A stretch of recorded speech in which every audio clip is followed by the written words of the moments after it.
안녕하십니까. 대한민국 노인 통증 치료의 최전선에서 30년이라는 긴 세월을 환자들과 함께 호흡해온 의사 김민석입니다. 매일 아침 침대에서 내려와 첫 발을 내디딜 때 여러분의 기분은 어떠십니까? 마치 녹슨 기계가 삐걱거리는 듯한 불쾌한 마찰음이 뼈속에서 울리거나 송곳으로 찌르는 듯한 날카로운 통증이 발바닥을 관통하여 뇌리까지 전해지지는 않습니까? 많은 분들이 이러한 고통을 그저 나이 들에 따른 어쩔 수 없는 숙명이라 여기며 체념하곤 합니다. 그리고는 약국이나 편의점에서 손쉽게 구할 수 있는 파스 한 장에 마지막 희망을 겁니다. 하지만 제가 오늘 여러분께 들려드릴 이야기는 단순한 의학 지식의 나열이 아닙니다. 이것은 잘못된 믿음이 어떻게 우리의 몸을 더 병들게 하는지, 그리고 진실이 어떻게 고통을 구원하는지에 대한 기록입니다. 진료실의 문이 조심스럽게 열리고 지팡이에 의지한 채 힘겹게 걸음을 옮기시던 박순자 할머니의 모습이 지금도 눈에 선합니다. 그날 창밖에는 서산한 겨울비가 내리고 있었고 할머니 젖은 외투에서는 오래된 파스 냄새가 진동하고 있었습니다. 할머니는 진료 의자에 앉기도 전에 깊은 한숨부터 내쉬셨습니다. 그 한숨 속에는 지난 수개월간의 절망이 고스란히 담겨 있었습니다. 선생님, 남들이 좋다는 건 다 해봤습니다. 비싼 약도 먹어보고 유명하다는 파스도 박스째 사다가 매일 붙였어요. 박 할머니의 목소리는 떨리고 있었고 고통으로 일그러진 미간에는 깊은 주름이 패여 있었습니다. 처음에는 좀 시원한가 싶더니 이제는 아무런 효과도 없습니다. 밤마다 무릎이 쑤셔서 잠을 한숨도 못 자요. 내가 70이 넘어서 이제 몸이 다 망가진 걸까요? 이제는 걷는 것조차 무서워서 화장실 가는 것도 참게 됩니다. 할머니가 걷어 올린 바지단 아래로 드러난 무릎의 상태는 실로 충격적이었습니다. 양쪽 무릎은 퉁퉁 부어 있었고 그 위에는 하얀 파스가 마치 갑옷처럼 겹겹이 붙어 있었습니다. 피부는 파스의 접착 성분 때문에 붉게 발진이 일어나 있었고 일부는 짓물러서 따가운 통증까지 유발하고 있는 상황이었습니다. 할머니는 통증이 느껴지는 무릎뼈 바로 그 위, 즉 슬개골 정중앙에 파스를 빈틈없이 붙여놓고 계셨습니다. 마치 통증이라는 적군을 파스로 덮어버리면 사라질 것이라 믿는 듯한 절박하고도 안타까운 모습이었습니다. 저는 조용히 할머니의 무릎에 붙은 파스를 하나하나 떼어내기 시작했습니다. 할머니, 많이 아프셨죠? 그동안 얼마나 답답하고 힘드셨을지 이 상처들만 봐도 알 것 같습니다. 파스를 떼어낼 때마다 드러나는 붉은 자국들은 할머니가 그동안 견뎌온 고통의 시간들을 증명하고 있었습니다. 할머니는 파스를 떼어내는 그 짧은 순간에도 무릎을 움찔거리며 고통스러워 하셨습니다. 선생님, 거기가 제일 아파요. 뼈가끼리 부딪히는 것처럼 으드득 소리가 나고 불이 난 것처럼 화끈거려요. 그래서 그 불을 끄려고 파스를 붙인 건데 왜 낫지를 않는 걸까요? 박 할머니 증상은 전형적인 퇴행성 관절염이었지만 통증을 악화시킨 주범은 역설적이게도 잘못된 자가 치료였습니다. 할머니는 통증이 느껴지는 부위, 즉 결과에만 집착하여 파스를 붙였지 통증의 원인이 되는 곳은 전혀 건드리지 못했던 것입니다. 우리의 무릎은 단순히 뼈와 뼈가 만나는 곳이 아닙니다. 복잡한 인대와 근육 그리고 신경이 얽혀있는 정교한 기계장치와 같습니다. 박 할머니가 파스를 붙인 무릎 중앙의 슬개골은 단단한 뼈로 이루어져 있어 약물 흡수가 거의 일어나지 않는 부위입니다. 마치 목마른 사람이 시멘트 바닥에 물을 붓고 있는 것과 다를 바 없는 상황이었던 것입니다. 아무리 좋은 성분의 파스를 붙여도 그 성분이 피부를 뚫고 염증 부위까지 도달하지 못하니 효과가 있을 리 만무했습니다. 이러한 현상은 비단 박 할머니만의 문제가 아닙니다. 제 진료실을 찾는 환자의 90% 이상이 같은 실수를 반복하고 있습니다. 통증은 우리 뇌가 보내는 구조 신호입니다. 하지만 그 신호가 울리는 곳이 반드시 화재가 발생한 지점은 아닙니다. 불은 보일러실에서 났는데 경보는 그 실에서 울릴 수 있는 것이 바로 우리 몸의 신비롭고도 복잡한 통증 메커니즘입니다. 박 할머니의 경우 무릎 앞쪽이 아프다고 느끼셨지만 실제 문제는 무릎 뒤쪽과 안쪽 근육의 경직에 있었습니다. 할머니의 무릎 뒤쪽, 흔히 오금이라 부르는 부위를 제가 손가락으로 지그시 누르자 할머니는 악! 하고 비명을 지르셨습니다. 선생님, 거기는 아픈 곳이 아닌데 왜 누르니까 그렇게 자지러지게 아픈 거죠? 바로 그곳이었습니다. 오금 부위의 림프 순환이 막히고 근육이 돌처럼 굳어지면서 무릎 전체의 압력을 높이고 있었던 것입니다. 하지만 할머니는 지난 10년간 단 한 번도 오금에 파스를 붙여본 적이 없다고 하셨습니다. 또 다른 사례를 말씀드려 볼까요? 서울에서 오신 김철수 할아버지의 경우를 떠올려 봅니다. 김 할아버지는 13년째 만성 요통에 시달리며 허리를 펴지 못해 구부정한 자세로 살아오셨습니다. 의사 양반, 내 허리는 이미 끝났어. 좋다는 병원은 다 다녀봤지만 그때뿐이야. 그분의 허리 역시 척추뼈가 튀어나온 정중앙 라인을 따라 파스가 일렬로 길게 붙어 있었습니다. 김 할아버지는 아침에 일어나 세수를 하려고 허리를 숙일 때마다 끊어질 듯한 고통을 느낀다고 하셨습니다. 허리 한가운데가 뚝 하고 끊어지는 것 같아. 그래서 거기에 파스를 덕지덕지 붙이는 거지. 하지만 척추뼈 위는 피부가 얇고 지방층이 적어 파스의 소염 진통 성분이 근육 깊숙이 침투하기 가장 어려운 곳입니다. 통증의 진짜 원인인 척추 기립근, 즉 척추 양옆을 든든하게 지지해야 할 근육들이 딱딱하게 뭉쳐 비명을 지르고 있었음에도 말입니다. 김 할아버지는 통증 때문에 좋아하는 등산은커녕 손주를 안아주는 평범한 행복조차 포기한 상태였습니다. 손주 녀석이 할아버지 안아달라고 달려오는데 허리가 아파서 밀어낼 수밖에 없었어. 그 아이의 실망한 표정이 잊히질 않아. 그 말씀을 하시는 할아버지의 눈가는 붉게 충혈되어 있었습니다.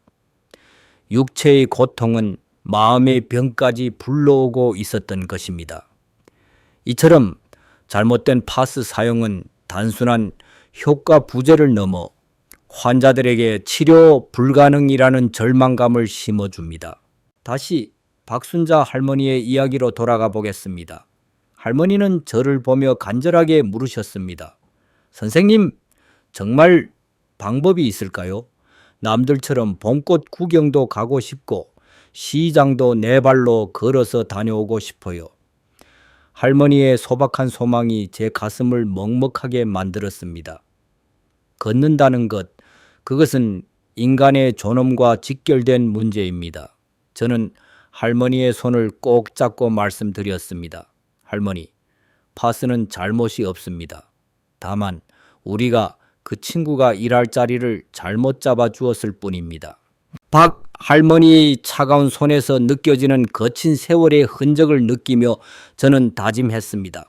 오늘 이 진료실에서 할머니의 고통을 덜어드리지 못한다면 나는 의사 가운을 벗어야 한다고 말입니다. 할머니가 겪고 있는 그 찌릿한 통증, 계단을 내려갈 때마다 무릎이 꺾일 것 같은 그 공포감, 그것은 단순히 관절이 닳아서 생기는 현상이 아니라 주변 근육들이 제 기능을 잃고 파업을 선언했기 때문에 발생하는 복합적인 시그널입니다. 우리는 흔히 통증을 제거해야 할 대상으로만 생각합니다. 그래서 강력한 진통제나 파스로 그 감각을 마비시키려 합니다. 하지만 통증은 우리 몸이 보내는 가장 솔직한 대화 요청입니다. 주인님, 지금 여기 혈액순환이 안 되고 있어요. 주인님, 지금 이 근육이 너무 긴장해서 터질 것 같아요. 라는 몸의 아우성인 것입니다. 박 할머니가 무릎 중앙에 붙인 파스는 몸이 보내는 이러한 긴급한 아우성을 외면하고 입을 틀어막는 행위나 다름없었습니다. 이제 우리는 이 잘못된 대화 방식을 바꿔야 합니다. 통증의 언어를 올바르게 해석해야 합니다. 박순자 할머니와 김철수 할아버지의 사례는 우리 주변에서 흔히 볼 수 있는, 아니 바로 여러분 자신의 이야기일 수도 있습니다. 수십 년간 몸에 배어버린 습관을 하루아침에 바꾸는 것은 쉽지 않은 일입니다. 원래 아픈데 붙이는 거 아니야? 라는 고정관념은 생각보다 훨씬 더 뿌리 깊게 박혀 있기 때문입니다. 하지만 그 고정관념을 깨뜨리는 순간 기적과도 같은 변화가 시작됩니다.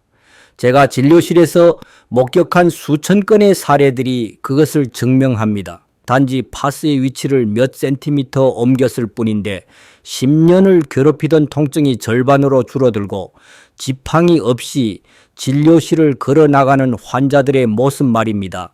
이것은 마법이 아닙니다. 인체 해부학과 생리학에 근거한 지극히 과학적인 원리의 승리입니다.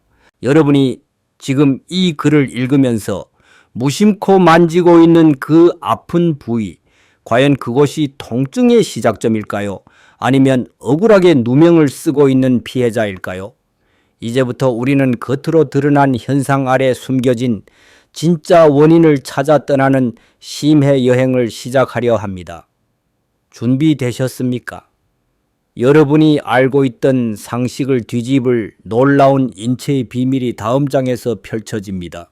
박순자 할머니의 무릎이 왜 낫지 않았는지 그 비밀을 풀기 위해 우리는 이제 눈에 보이지 않는 미시 세계로 들어가야 합니다. 여러분이 약국에서 구입하는 파스는 단순한 접착 테이프가 아닙니다.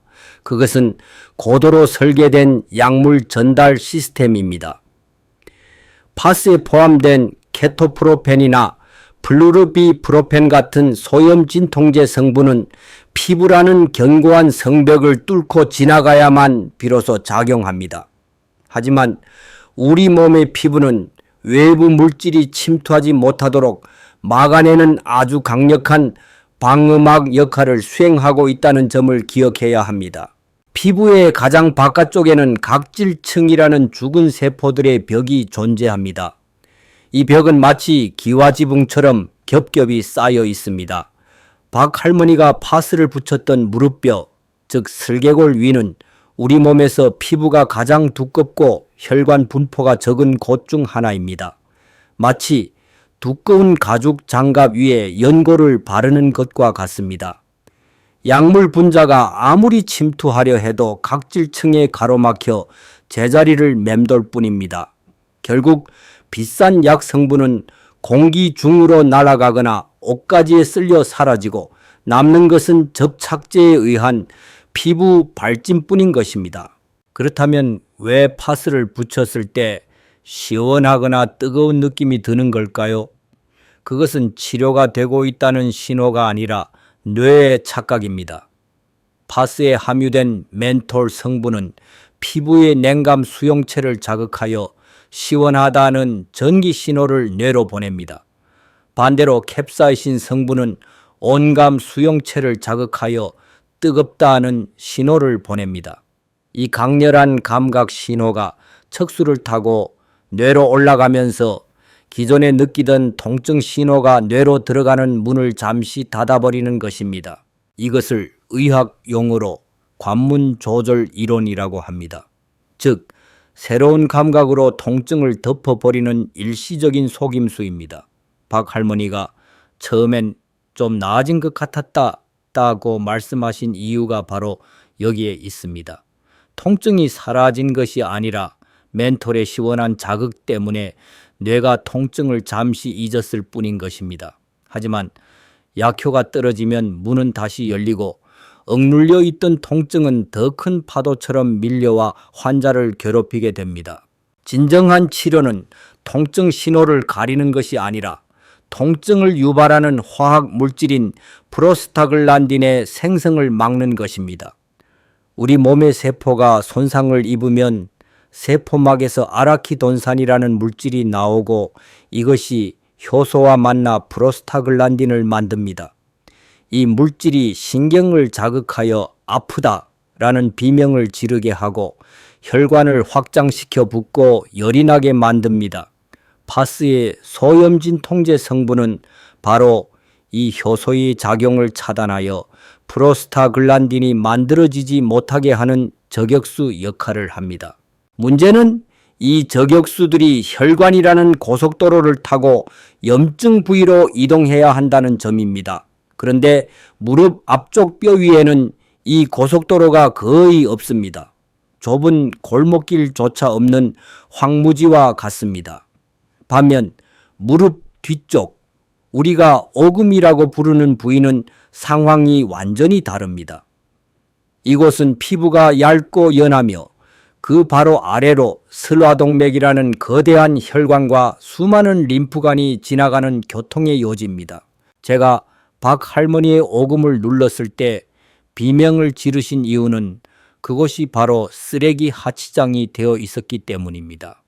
무릎 관절에서 발생한 염증 물질과 노폐물들이 림프관을 타고 빠져나가야 하는데 오금의 근육이 뭉쳐서 배출구를 막고 있었던 것입니다. 마치 하수구가 막힌 싱크대처럼 빠져나가지 못한 독소들이 오금 주변에 고여서 신경을 압박하고 있었습니다. 이때 오금에 파스를 붙이면 약물 성분이 얇은 피부를 순식간에 통과하여 혈관으로 흡수됩니다. 흡수된 약물은 혈류를 타고 무릎 관절 깊숙한 곳까지 침투하여 염증 반응을 억제하고 굳어있던 혈관을 확장시킵니다. 동시에 뭉쳐있던 오금 근육인 슬화근이 이완되면서 막혀있던 림프 순환의 댐이 열리게 됩니다. 그러면 고여있던 염증 물질들이 콸콸 쏟아져 내려가고 신선한 산소와 영양분이 공급되면서 통증이 드라마틱하게 줄어드는 것입니다. 이것이 바로 위치의 과학이며 박 할머니가 10년 만에 계단을 오를 수 있게 된 생물학적 기전입니다. 이제 김철수 할아버지의 허리 통증으로 시선을 돌려보겠습니다. 척추 역시 거대한 뼈 기둥입니다.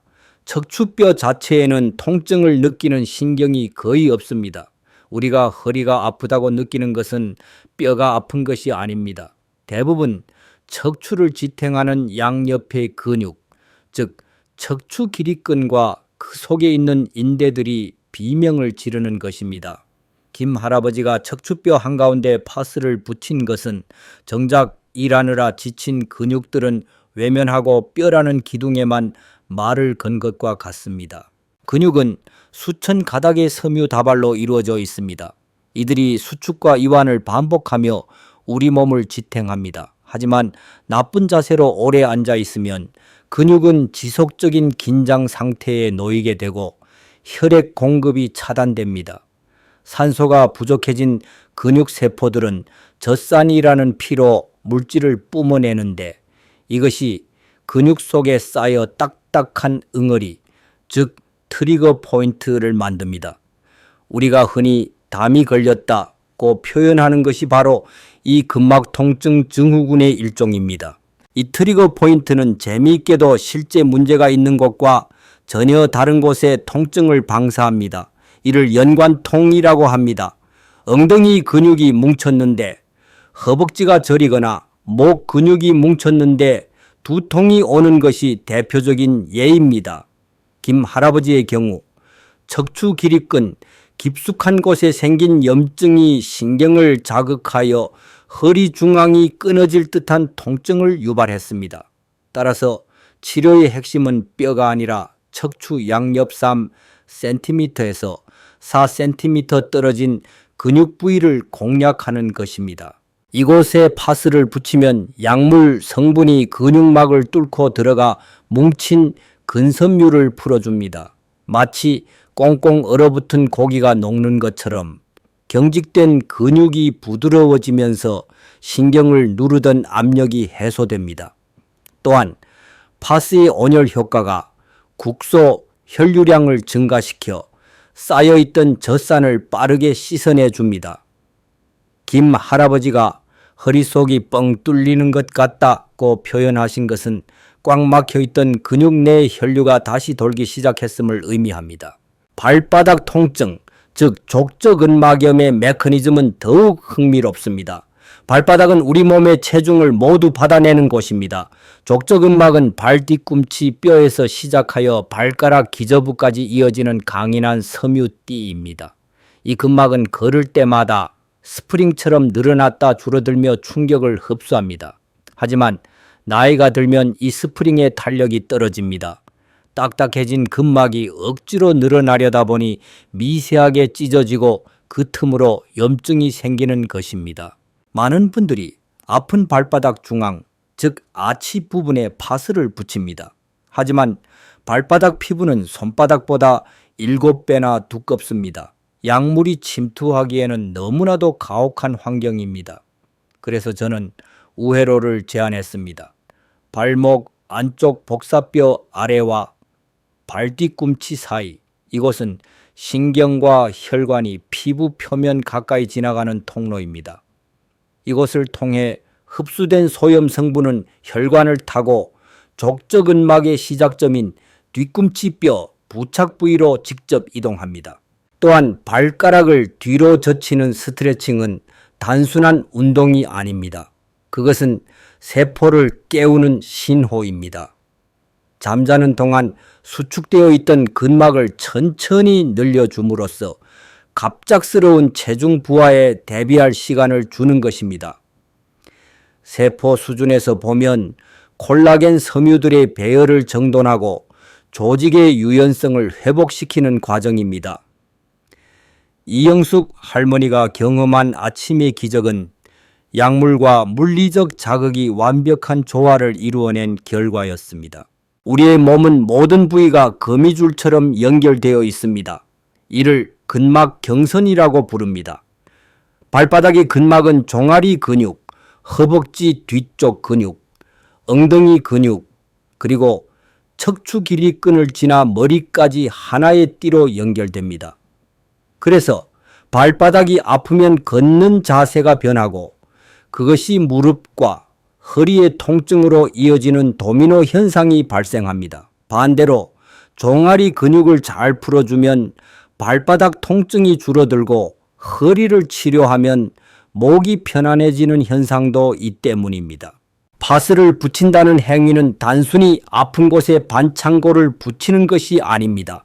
그것은 우리 몸이 거대한 연결망 중 어디가 막혔는지를 파악하고 그 막힌 댐의 수문을 여는 열쇠를 꽂는 정밀한 작업입니다. 하지만 안타깝게도 대부분의 사람들은 열쇠 구멍이 아닌 벽에다 열쇠를 비비고 있습니다. 그렇게 수년을 보내며 내 몸은 이제 틀렸어 라고 자책합니다. 사실은 몸이 틀린 것이 아니라 방법이 틀렸을 뿐인데 말입니다. 어깨 통증으로 고생하셨던 장미옥 할머니의 경우를 봅시다. 어깨는 인체에서 가장 운동 범위가 넓고 불안정한 관절입니다. 4개의 근육이 어깨뼈를 감싸고 있는데 이를 회전근개라고 합니다. 나이가 들면 혈액순환이 줄어들면서 이 힘줄들이 밧줄처럼 닳고 헤어집니다. 여기에 석회가 끼기도 합니다. 장 할머니가 어깨 위쪽 견봉뼈에 파스를 붙였을 때 그 밑에는 뼈와 저맥랑이라는 완충 주머니밖에 없었습니다. 진짜 문제가 발생한 극상근이나 극하근 같은 속근육들은 경합골, 즉 날개뼈 깊숙한 곳에 숨어 있습니다. 따라서 파스는 어깨 위가 아니라 날개뼈 위쪽에 움푹 들어간 곳이나 겨드랑이 앞쪽 근육에 붙여야 합니다. 이것들은 근육이 피부 표면과 가깝게 맞닿아 있어 약물 흡수가 용이하고 혈류가 풍부하여 전신으로 약효를 퍼뜨리기 좋습니다. 장 할머니의 어깨 통증이 밤에 더 심해지는 야간통은 멜라토닌 호르몬과 염증성 사이토카인의 농도 변화와 관련이 있습니다.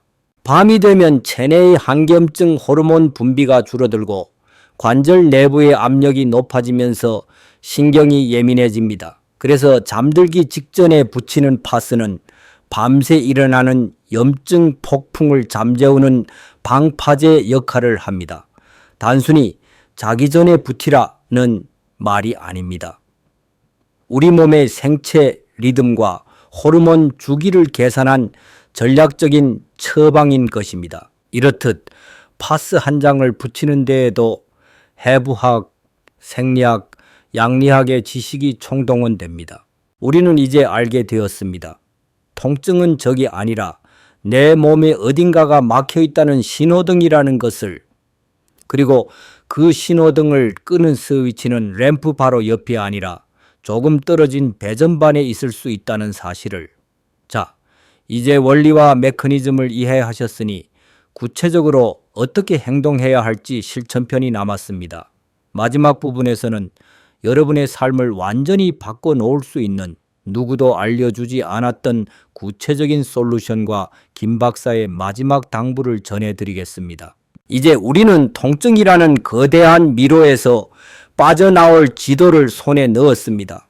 지금부터 제가 말씀드릴 내용은 단순히 파스를 붙이는 요령이 아닙니다. 이것은 여러분의 남은 인생을 고통 속에서 보낼 것인지 아니면 활력 넘치는 제2의 인생을 맞이할 것인지를 결정짓는 중요한 처방전입니다. 수천 명의 환자들이 눈물을 흘리며 고마워했던 그 기적 같은 변화를 만드는 구체적인 실행 매뉴얼을 공개합니다. 먼저 파스를 붙이기 전 준비 단계부터 완전히 바꿔야 합니다. 대부분의 분들이 그냥 맨살에 턱하니 붙이시죠. 그것은 마치 세수도 안 하고 로션을 바르는 것과 같습니다. 피부 표면의 유분과 먼지는 약물 흡수를 방해하는 가장 큰 적입니다. 따라서 파스를 붙이기 10분 전 따뜻한 물수건으로 해당 부위를 깨끗이 닦아내고 모공을 열어주어야 합니다. 이 작은 습관 하나가 파스의 접착력을 높이고 약물 침투율을 무려 30% 이상 증가시킨다는 연구 결과가 있습니다. 그리고 여기서 제가 개발한 333 마사지법을 소개하겠습니다. 파스를 붙일 부위를 손바닥으로 30초간 비벼서 열을 내세요. 피부 온도가 1도 올라가면 혈류량은 5배 이상 증가하고 약물 흡수 속도는 2배 빨라집니다. 마찰열로 인해 피부의 각질층이 유연해지고 모공이 확장된 상태에서 파스를 붙이면 성분이 마치 스펀지에 물이 스며들듯 깊숙이 침투합니다. 이 과정을 거친 후 파스를 붙이고 다시 그 위를 30초간 지그시 눌러주면 효과는 극대화됩니다. 이제 부위별 필승 전략을 다시 한번 명확히 정리해 드리겠습니다. 무릎 통증이 있는 분들은 샌드위치 기법을 기억하십시오. 무릎 앞쪽 뼈가 아니라 무릎 안쪽 움푹 들어간 내측 관절선과 무릎 뒤쪽 오금에 각각 한 장씩 붙이는 것입니다. 마치 샌드위치처럼 앞뒤에서 통증 유발점을 포위하여 약물을 침투시키는 원리입니다. 이렇게 하면 관절 내부의 염증을 양방향에서 공격하게 되어 한 장만 붙였을 때보다 치료 속도가 3배 이상 빨라집니다. 허리 통증에는 십자포화 기법이 필요합니다. 척추뼈를 중심으로 양옆 근육에 세로로 길게 2장을 붙이십시오. 그리고 통증이 가장 심한 부위를 가로질러 짧은 파스 한 장을 더 붙여서 H 모양이나 십자 모양을 만드는 것입니다. 세로로 붙인 파스는 척추 길이근 전체의 긴장을 풀어주고 가로로 붙인 파스는 국소 부위의 집중적인 염증을 잡아줍니다. 특히 잠들기 전 이 방법으로 붙이고 따뜻한 찜질을 15분 정도 병행하면 다음날 아침 허리가 깃털처럼 가벼워지는 것을 느끼실 겁니다. 어깨와 목 통증에는 승모근 라인 기법을 사용해야 합니다. 목과 어깨가 만나는 능선 부위, 즉 승모근 상부에 파스를 붙이십시오. 이때 고개를 반대쪽으로 기울여 근육을 최대한 늘린 상태에서 붙이는 것이 핵심입니다. 그래야 고개를 바로 했을 때 파스가 쭈글쭈글해지면서 피부를 들어 올리는 리프팅 효과가 생깁니다. 이 공간으로 혈액과 림프액이 원활하게 순환되면서 뭉친 어깨가 순식간에 풀리는 마법 같은 경험을 하게 될 것입니다. 파스를 붙이는 시간 또한 전략적이어야 합니다. 파스의 약효 지속 시간은 제품마다 다르지만 보통 8시간에서 12시간입니다. 24시간 내내 붙이고 있는 것은 오히려 피부 호흡을 방해하고 알레르기를 유발하는 지름길입니다.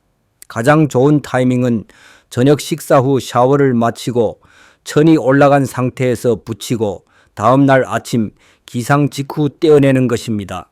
밤사이 우리 몸에 치유 호르몬이 분비될 때 파스의 약효가 더해지면 시너지 효과가 발생하여 회복력이 극대화되기 때문입니다. 파스를 떼어낼 때 요령도 중요합니다. 확 뜯어내면 피부 각질층이 손상되어 따갑고 가려운 증상이 생길 수 있습니다. 미지근한 물을 묻혀 접착제를 불린 후 털이 난 방향대로 천천히 떼어내야 피부 손상을 최소화할 수 있습니다. 떼어낸 직후에는 보습 로션을 충분히 발라 피부를 진정시키고 최소 2시간은 피부가 숨쉴 틈을 주어야 합니다. 만약 피부가 예민하신 분들이라면 매일 같은 자리에 붙이지 말고 위치를 1cm씩 옮겨가며 붙이는 지혜가 필요합니다. 하지만 여러분 잊지 마십시오. 파스는 훌륭한 조력자일 뿐 결코 만능 해결사는 아닙니다. 진정한 통증 치료의 완성은 여러분의 생활 습관에 달려 있습니다. 우리 몸의 근육과 관절은 물로 이루어진 엔진과 같습니다.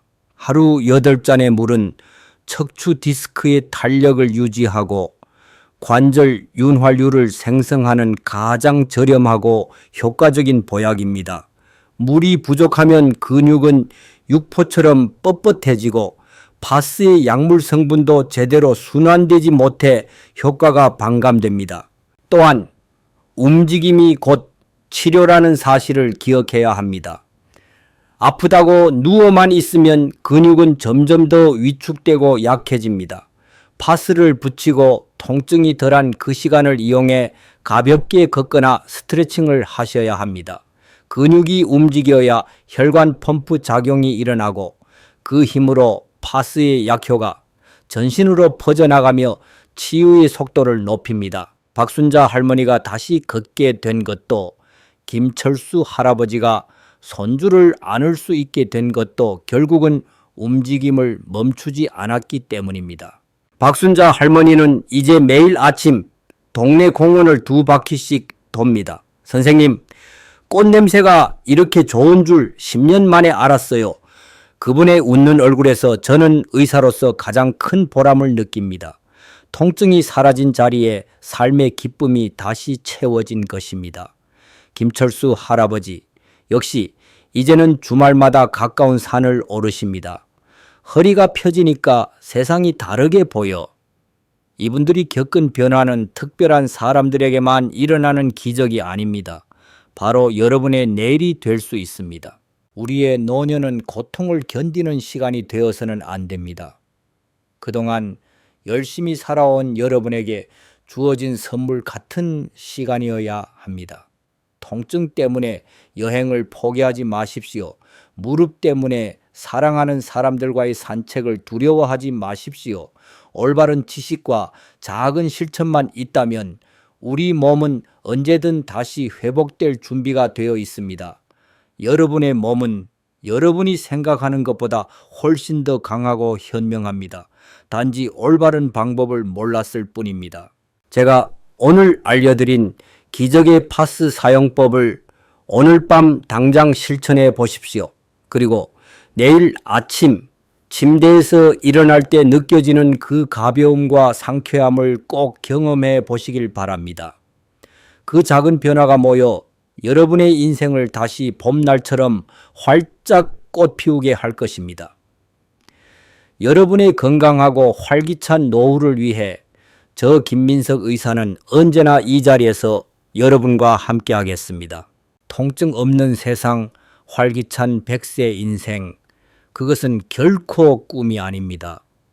지금 여러분의 손에 들린 그 파스 한 장이 올바른 위치를 찾았을 때 어떤 기적을 만들어내는지 직접 확인해 보십시오.